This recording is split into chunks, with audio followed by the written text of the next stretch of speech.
Hello ಸ್ನೇಹಿತರೆ, welcome back. ನಾನು ತುಂಬಾ ಬಡತನದಲ್ಲಿದ್ದೀನಿ. ನಾನು ಫೈನಾನ್ಷಿಯಲಿ ಇಂಡಿಪೆಂಡೆಂಟ್ ಆಗಬೇಕು, ಫೈನಾನ್ಷಿಯಲಿ ಫ್ರೀಡಮ್ ಅನ್ನ ತಗೋಬೇಕು ಅಂದ್ರೆ ನಾನು ಏನೆಲ್ಲ ಕೆಲಸ ಮಾಡಬೇಕು, ಯಾವೆಲ್ಲ ಸ್ಟೆಪ್ ಅನ್ನ ತಗೋಬೇಕು ಅಂತ ಅನ್ನೋರಿಗೆ ಈ ಒಂದು ವಿಡಿಯೋ. ಗುರು ನಿಂದ ಯಾರು ಕೇಳ್ತಾರೆ, ನಾನು ಬಡವನಾಗೆ ಇರ್ತೀನಿ ಅಂತ ಅನ್ನೋರು ಈ ವಿಡಿಯೋನ ಸಂಪೂರ್ಣವಾಗಿ ನೋಡ್ಲೇಬೇಡಿ. ಬನ್ನಿ ಹಾಗಾದ್ರೆ ಸ್ಟಾರ್ಟ್ ಮಾಡೋಣ. ಮೊದಲನೇದಾಗಿ ನೀವು ಪ್ರತಿ ತಿಂಗಳು ಆದಾಯ ಬರುವಂತಹ ಒಂದು ಕೆಲಸವನ್ನ ಮಾಡಲೇಬೇಕು. ಅಂದ್ರೆ ಇಂತಿಷ್ಟು ಡೇಟ್ ಅಂತ ಇಟ್ಕೊಳ್ಳಿ.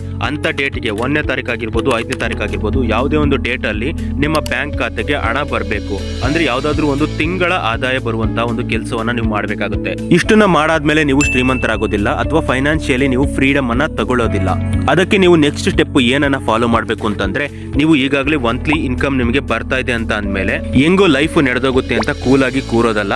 ಆ ಫೈನಾನ್ಷಿಯಲಿ ಮಂತ್ಲಿ ನಿಮ್ಗೆ ಏನ್ ಇನ್ಕಮ್ ಬರ್ತಾ ಇದೆಯೋ ಅದನ್ನ ನಾನು ಜಾಸ್ತಿ ಮಾಡೋದು ಹೇಗೆ, ಇರುವಂತ ಕೆಲಸದಲ್ಲಿ ಹೇಗೆ ಜಾಸ್ತಿ ಮಾಡೋದು ಅನ್ನೋದನ್ನ ನೀವು ಹುಡುಕ್ಬೇಕಾಗುತ್ತೆ. ಅಂದ್ರೆ ಮಂತ್ಲಿ ನನ್ಗೊಂದು 15,000 ಬರುತ್ತೆ, 20,000 ಬರುತ್ತೆ ಅಂತಂದ್ರೆ ಆ ದುಡ್ಡನ್ನ ನಾನು ಉಳಿಸಿ ಮತ್ತೆ ಅದರಲ್ಲಿ ಉಳಿತಾಯ ಮಾಡಿ ಆ ರೀತಿಯಾಗಿ ಯೋಚನೆಯನ್ನು ಮಾಡಕ್ ಹೋಗ್ಬೇಡಿ. ಆ ಒಂದು ತಿಂಗಳ ಆದಾಯವನ್ನ ಅಷ್ಟು ದಿನದ ಖರ್ಚಿಗೆ ಅಂತ ಇಟ್ಕೊಂಡು ನಿಮ್ಮ ಲೈಫ್ ಅನ್ನ ಆ ಒಂದು ಹಣದಲ್ಲಿ ಲೀಡ್ ಮಾಡಿ. ಹಾಗೆ ಆದಷ್ಟು ಹಣ ಅನವಶ್ಯಕ ವಸ್ತುಗಳನ್ನ ಖರೀದಿ ಮಾಡೋದನ್ನ ನಿಲ್ಲಿಸಿ. ಅಂದ್ರೆ ಯಾರೋ ಒಬ್ರು ಏನೋ ತಗೊಂಡ್ರು, ಐಫೋನ್ ತಗೊಂಡ್ರು, ಬೈಕ್ ತಗೊಂಡ್ರು, ನಾನು ತಗೋಬೇಕು ಆ ರೀತಿಯಾಗಿ ಯೋಚನೆ ಮಾಡೋದನ್ನ ಮೊದಲು ನಿಲ್ಲಿಸಿ. ಅದಾದ್ಮೇಲೆ ಆ ರೀತಿ ಬೈ ಮಾಡೋದನ್ನ ಮೊದಲು ನಿಲ್ಲಿಸಿ. ಹಾಗೆ EMI ಮಾಡ್ಕೊಂಡು ಸಾಲ ಮಾಡೋದನ್ನ ಮೊದಲು ನಿಲ್ಲಿಸಿ. ಸಾಲ ಇಲ್ಲ ಅಂದ್ರೆ ಬಂದು ನೀನ್ ದುಡ್ಡು ಕೊಡ್ತೀಯ ಅಂತ ಕೇಳಕ್ ಹೋಗ್ಬೇಡಿ. ನಿಮಗೆ ತುಂಬಾ ಅವಶ್ಯಕತೆ ಇತ್ತು ಅಂತಂದ್ರೆ ಅಂತ ಸಮಯದಲ್ಲಿ ಸಾಲ ಮಾಡೋದು ತಪ್ಪಲ್ಲ. ಬಟ್ ಅನವಶ್ಯಕ ವಸ್ತುಗಳಿಗೋಸ್ಕರ ಸಾಲ ಮಾಡೋದು ದೊಡ್ಡ ತಪ್ಪಾಗುತ್ತೆ. ಫಾರ್ ಎಕ್ಸಾಂಪಲ್, ನೀವು ಸಾಲ ಮಾಡ್ಬಿಟ್ಟು ಐಫೋನ್ ಅನ್ನ ತಗೊಂಡ್ಬರ್ತೀರಾ ಅಥವಾ ಒಂದು ಬೈಕ್ ಅನ್ನ ತಗೊಂಡ್ಬರ್ತೀರಾ. ಐಫೋನ್ ಅಲ್ಲಿ ನಿಮ್ಗೆ ಏನ್ ಸಿಗುತ್ತೆ, ಒಂದು ವಾರದಲ್ಲಿ ನೀವು ಏನಾದ್ರೂ ಸ್ಕ್ರಾಲ್ ಮಾಡ್ತಾ ಹೋಗ್ಬೋದು.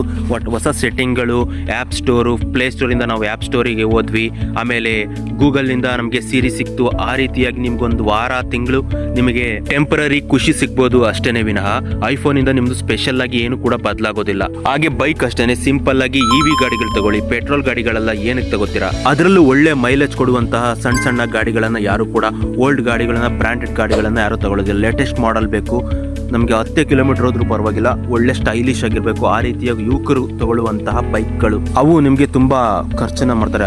ಅದರಲ್ಲೂ ಈಗಂತೂ ಪೆಟ್ರೋಲ್ ರೇಟ್ ತುಂಬಾ ಜಾಸ್ತಿ ಆಗಿದೆ, ಮುಂದೆ ಜಾಸ್ತಿ ಕೂಡ ಆಗುತ್ತೆ. ಈ ರೀತಿಯಾಗಿ ನೀವು ಹೇಗೆ ಬೇಕು ಹಾಗೆ ಅನವಶ್ಯಕ ವಸ್ತುಗಳನ್ನ ಕೊಂಡ್ಕೊಳ್ತಾ ಹೋದ್ರಿ ಅಂತಂದ್ರೆ ನಿಮಗೆ ಫೈನಾನ್ಷಿಯಲಿ ಸಾಲ ಅನ್ನೋದು ಜಾಸ್ತಿ ಆಗುತ್ತೆ.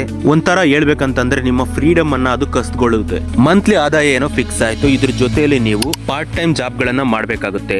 ವೀಕ್ಲಿ ಇನ್ಕಮ್, ಡೈಲಿ ಇನ್ಕಮ್ ಅನ್ನ ಮಾಡೋದಕ್ಕೆ ಟ್ರೈ ಮಾಡಬೇಕಾಗುತ್ತೆ. ಅದಕ್ಕೆ ಯಾವ್ಯಾವ ರೀತಿ ನಿಮ್ಗೆ ಅವಕಾಶ ಇದೆ, ಯಾವ್ಯಾವ ರೀತಿ ನೀವು ಯೋಚನೆ ಮಾಡಬೇಕು, ನಿಮಗೆ ಯಾವ್ದು ಸೆಟ್ ಆಗುತ್ತೆ ಅನ್ನೋದನ್ನ ನೀವೇ ಹುಡುಕ್ಬೇಕಾಗುತ್ತೆ. ಈ ರೀತಿಯಾಗಿ ನಿಮ್ಮ ಆಕ್ಟಿವ್ ಇನ್ಕಮ್ ಅನ್ನ ನೀವು ಪಾರ್ಟ್ ಆಗಿ ಜಾಸ್ತಿ ಬರೋ ರೀತಿಯಲ್ಲಿ ಮಾಡಬೇಕಾಗುತ್ತೆ. ಇದಾದ್ಮೇಲೆ ನೆಕ್ಸ್ಟ್ ನೀವು ಸ್ಟಾಕ್ ಮಾರ್ಕೆಟ್ ಅಲ್ಲಾಗ್ಲಿ, ಮ್ಯೂಚುವಲ್ ಫಂಡ್ ಗಳಲ್ಲಾಗ್ಲಿ, ಪೋಸ್ಟ್ ಆಫೀಸ್ ಸ್ಕೀಮ್ ಗಳಲ್ಲಾಗ್ಲಿ, ಇನ್ಶೂರೆನ್ಸ್ ಗಳಲ್ಲಾಗ್ಲಿ ಇನ್ವೆಸ್ಟ್ ಮಾಡಬೇಕಾಗುತ್ತೆ. ಇನ್ಶೂರೆನ್ಸ್ ಅನ್ನೋದು ನಿಮಗೆ ಸೇಫ್ಟಿಯನ್ನ ತಂದ್ಕೊಡ್ಬೋದು, ನಿಮ್ಮ ಫ್ಯಾಮಿಲಿಗೆ ಸೇಫ್ಟಿಯನ್ನ ತಂದ್ಕೊಡ್ಬೋದು. ಆದ್ರೆ ಇನ್ವೆಸ್ಟ್ಮೆಂಟ್ ಅನ್ನೋದು ನಿಮ್ಗೆ ಬದುಕೋದಕ್ಕೆ ಒಂದು ಧೈರ್ಯ ಕೊಡುತ್ತೆ. ನಾಳೆ ಬಗ್ಗೆ ಚಿಂತೆಯನ್ನ ನಿಮ್ಮ ಮೈಂಡ್ ಇಂದ ತೆಗೆದುಹಾಕೋದಕ್ಕೆ ಪ್ರಯತ್ನ ಮಾಡುತ್ತೆ. ಫಾರ್ ಎಕ್ಸಾಂಪಲ್ ಗೆ ನನಗೆ 4 ವರ್ಷದಿಂದ ಒಂದು ಸಣ್ಣ ಟೀ ಅಂಗಡಿಗೆ ಹೋಗೋದಕ್ಕೂ ಬೇಡ ಅನ್ಸ್ತಿತ್ತು. ಬಟ್ ಯಾವಾಗ ನಾನು ಇನ್ವೆಸ್ಟ್ಮೆಂಟ್ ಅನ್ನ ಜಾಸ್ತಿ ಮಾಡ್ಕೊಂತ ಬಂದೆ, ಇನ್ವೆಸ್ಟ್ಮೆಂಟ್ ಅನ್ನ ಸ್ಟಾರ್ಟ್ ಮಾಡ್ತಾ ಬಂದ್ರೆ ನಡಿ ಏನಾಗುತ್ತೆ ಅಂತ ಹೇಳ್ಬಿಟ್ಟು ದೊಡ್ಡ ಕಾಫಿ ಡೇಗೂ ಕೂಡ ಹೋಗಕ್ಕೆ ಇವಾಗ ಧೈರ್ಯ ಇದೆ. ಅಂದ್ರೆ ಇನ್ವೆಸ್ಟ್ಮೆಂಟ್ ಮಾಡೋದ್ರಿಂದ ಮಾತ್ರ ಆ ಧೈರ್ಯ ಬರುತ್ತೆ ಅಂತ ಅಲ್ಲ, ನೀವು ಹಣನ ಸೇವಿಂಗ್ಸ್ ಮಾಡೋದ್ರಿಂದ, ನಿಮ್ಮ ಹಣನ ಸರಿಯಾದ ಜಾಗದಲ್ಲಿ ಹೂಡಿಕೆ ಮಾಡೋದ್ರಿಂದ ನಿಮ್ಗೆ ಫೈನಾನ್ಷಿಯಲಿ ಫ್ರೀಡಮ್ ಕೂಡ ಸಿಗುತ್ತೆ. ಹಾಗೆ ನಿಮ್ಮ ಲೈಫ್ ಅನ್ನ ನೀವು ಲೀಡ್ ಮಾಡೋದಕ್ಕೆ ಧೈರ್ಯ ಕೂಡ ಸಿಗುತ್ತೆ. ಈಗ ನಾನು ಝೀರೋ ಅಂಡ್ ಹೀರೋ ಆಗಿರುವ ಬಗ್ಗೆ ಮಾತಾಡಿದೆ.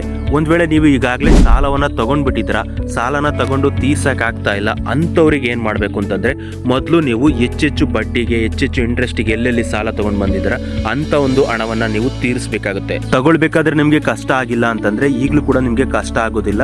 ಖಂಡಿತವಾಗ್ಲೂ ನೀವು ಮನ್ಸು ಮಾಡಿದ್ರೆ ಸ್ವಲ್ಪವೇ ಸ್ವಲ್ಪ ನೀವು ತೀರಿಸ್ಕೊಂಡು ಹೋಗ್ಬೋದಾಗುತ್ತೆ. ಹಾಗೆ 30-50-40 ರೂಲ್ ಅನ್ನ ಫಾಲೋ ಮಾಡ್ಬೇಕಾಗುತ್ತೆ. ಅಂದ್ರೆ ನಿಮಗ್ ಬರುವಂತಹ ಆದಾಯದಲ್ಲಿ 50% ಅನ್ನ ನಿಮ್ಗೆ ಖರ್ಚಿಗೆ ಅಂತ ಇಡಬೇಕಾಗುತ್ತೆ. ಇನ್ನ 50% ಅನ್ನ ನೀವು ಇನ್ವೆಸ್ಟ್ಮೆಂಟ್ ಅಥವಾ ಬೇರೆ ಸೇವಿಂಗ್ಸ್ ಕಡೆ ಹಾಕ್ಸ್ಬೇಕಾಗುತ್ತೆ. ಅಂದ್ರೆ ನೀವು ಒಂದು 10,000 ರೂಪಾಯಿ ನಿಮಗೆ ಹಣ ಬಂತು ಅಂತಂದ್ರೆ ಅದರಲ್ಲಿ 3,000-2,000 ರೂಪಾಯಿಯನ್ನ ನೀವು ಒಂದ್ ಕಡೆ ಇನ್ವೆಸ್ಟ್ ಮಾಡ್ಬೇಕಾಗುತ್ತೆ. ಹಾಗೆ ಅದರಲ್ಲಿ 20% ಅಂದ್ರೆ 2,000 ರೂಪಾಯಿನ ನೀವು ನಿಮ್ಗೆ ನಿಮ್ಮ ಸ್ಕಿಲ್ ಅನ್ನ ಇಂಪ್ರೂವ್ ಮಾಡ್ಕೊಳ್ಳೋದಿಕ್ಕೆ ನೀವು ಕಲಿಬೇಕಾಗುತ್ತೆ. ಅದ್ರ ಕಡೆ ಕೂಡ ನೀವು ಇನ್ವೆಸ್ಟ್ ಮಾಡ್ಬೇಕಾಗುತ್ತೆ. ಇನ್ನ 50% 5,000 ರೂಪಾಯಿಯನ್ನ ನೀವು ನಿಮ್ಮ ಸ್ವಂತ ಲೈಫ್ ಲೀಡಿಂಗಿಗೆ ನೀವು ಖರ್ಚು ಮಾಡಬಹುದಾಗಿದೆ. ಹಾಗೆ ಕೊನೆಯದಾಗಿ ಹೇಳ್ಬೇಕು ಅಂತಂದ್ರೆ, ನೀವು ಸಾಲವನ್ನ ತಗೊಳ್ಬಾರ್ದು, ಸಾಲವನ್ನ ಫ್ರೀಯಾಗಿ ಬೇಕಾಬಿಟ್ಟಿ ಕೊಡಬಾರ್ದು. ಫಾರ್ ಎಕ್ಸಾಂಪಲ್ ಗೆ ನಿಮ್ಮ ಹತ್ರ ಏನೋ ಕ್ರೆಡಿಟ್ ಕಾರ್ಡ್ ಇದೆ ಅಂತ ಹೇಳ್ಬಿಟ್ಟು ಯಾರೊಬ್ಬ ಫ್ರೆಂಡ್ ಕೇಳ್ದ ಅಂತ ಹೇಳ್ಬಿಟ್ಟು ಸ್ವೈಪ್ ಮಾಡಿ ಕೊಟ್ಬಿಡ್ತೀರಾ. ಆಮೇಲೆ ಆತ ನಿಮ್ಮ ಹತ್ರ ಸರಿಯಾಗಿ ಕಟ್ಟೋದಿಲ್ಲ, ಆದ್ರೆ ಬ್ಯಾಂಕ್ನವ್ರು ನಿಮ್ಮನ್ನ ಇಟ್ಕೊಂಡ್ಬಿಡ್ತಾರೆ. ಆ ಕ್ರೆಡಿಟ್ ಕಾರ್ಡ್ ಬಿಲ್ ಆಗ್ಲಿ EMI ಆಗ್ಲಿ ಆಮೇಲೆ ನೀವು ಕಟ್ಟಬೇಕಾಗುತ್ತೆ. ಅಥವಾ ಯಾರೋ ಒಬ್ಬ ಫ್ರೆಂಡ್ ಇಂದ ಇಸ್ಕೊಟ್ಟಿರ್ತೀರಾ, ಆ ಫ್ರೆಂಡ್ಗೆ ಅವ್ನು ಕೊಡದೇ ಇದ್ದಾಗ ನೀವು ಕೊಡಬೇಕಾಗುತ್ತೆ.